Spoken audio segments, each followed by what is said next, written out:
জীবনে আর কিছু পাইছি আর না পাইছি, ঠিক আছে, একটা ছেলে পাইছি মাশাআল্লাহ।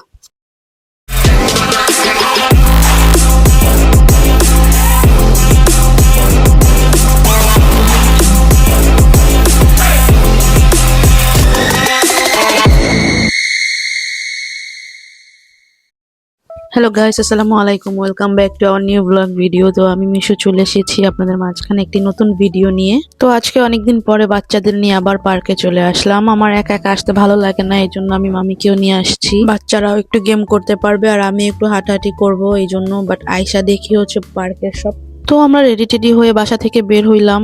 বের হওয়ার পর দেখতেছি বাচ্চারা সাথে করে ওদের সাইকেলটাও নিয়ে নিছে, কারণ হচ্ছে এই সাইকেলটা নিউ আনা হয়েছে, তারা এখন এটাই চালাবে। তো এখন কে শুনবে কার কথা? মোনাকে শোনাইতে পারলেও হামিদ একদমই শুনবে না আমার কথা। তো আর কি করার, এইভাবেই আমি নিয়ে নিলাম ওদেরকে সাথে। তো যাইতে যাইতে রাস্তার মধ্যেই হামিদ তার সাইকেলটা অলরেডি ভেঙে ফেলছে, দুই ভাগ করে ফেলছে। তো এক ভাগ মামি তার হাতে নিছে, এক ভাগ আমি হাতে নিছি। কজ হচ্ছে বাসা আর পার্কের মাঝখানে ছিলাম আমরা, না বাসায় ব্যাক করতে পারতেছিলাম না পার্কে যেতে পারতেছিলাম। দেন হচ্ছে ভাবলাম যে মামি হাতে নেই আমিও হাতে নেই, পার্ক একেবারে পার্কে থেকে বাসায় চলে যাব। দেন হচ্ছে এটা নিয়ে যাব। দেখো কি অবস্থা করছে, ভাইঙ্গা দুই ভাগ করে ফেলছে। দেন হচ্ছে নিয়ে মারামারি করতেছে যে না এখনো মোনারটা নিবে সাইকেল। তারপর অনেক ঝামেলা শেষ করে রাস্তার মধ্যে থেকে তাকে বাসায় পার্কে আনা হয়েছে। আমরা অনেকদিন পরে আজকে পার্কে আসলাম, প্রায় 5-6 দিন হয়ে গেছে। দেখো পার্ক পুরাটা খালি। আয়শা তো পুরো ভয় লাগতেছিল যে আজকে আমরা ছাড়া পার্কে কেউই নাই। তারপর আবার ভালোও লাগতেছিল, যে মনে হইতেছিল যে না পার্কটা মনে হয় শুধু আমাদেরই, আমরা ছাড়া এখানে আর কেউ নাই। দেখো আমি কিন্তু আসছিলাম পার্কে একটু হাঁটবো, কিন্তু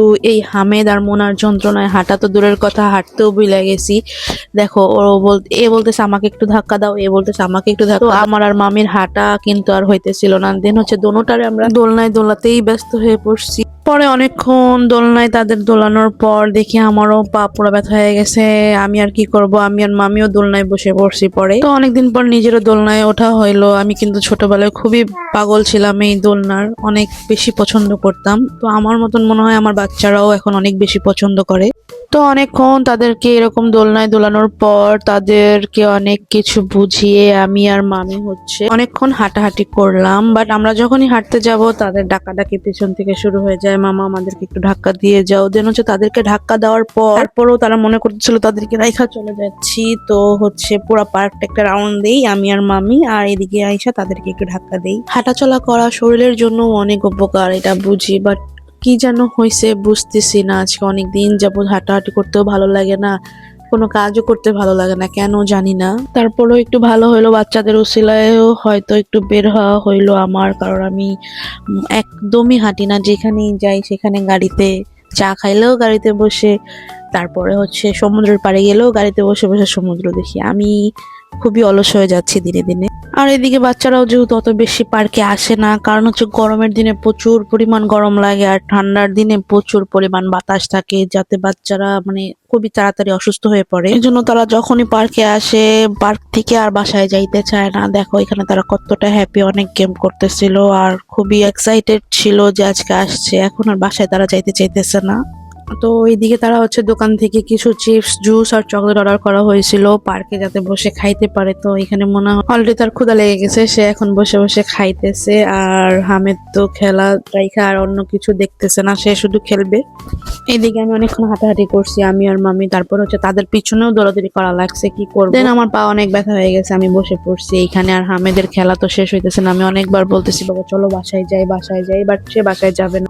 তো এইদিকে মোনা অলরেডি রাজি, সে বাসায় যাবে। তারপরে অনেকক্ষণ হামেদকে বলার পর হামেদও বাসায় চলার জন্য মানে যাওয়ার জন্য রেডি হয়ে গেছে। কারণ হচ্ছে আমি পার্কে অ্যালোভেরা গাছ দেখছি, ওইখান থেকে অ্যালোভেরা নিলে কেউ কিছু বলবে না। তো আমি ভাবলাম যে এখান থেকে যাওয়ার টাইমে অ্যালোভেরা নিবো।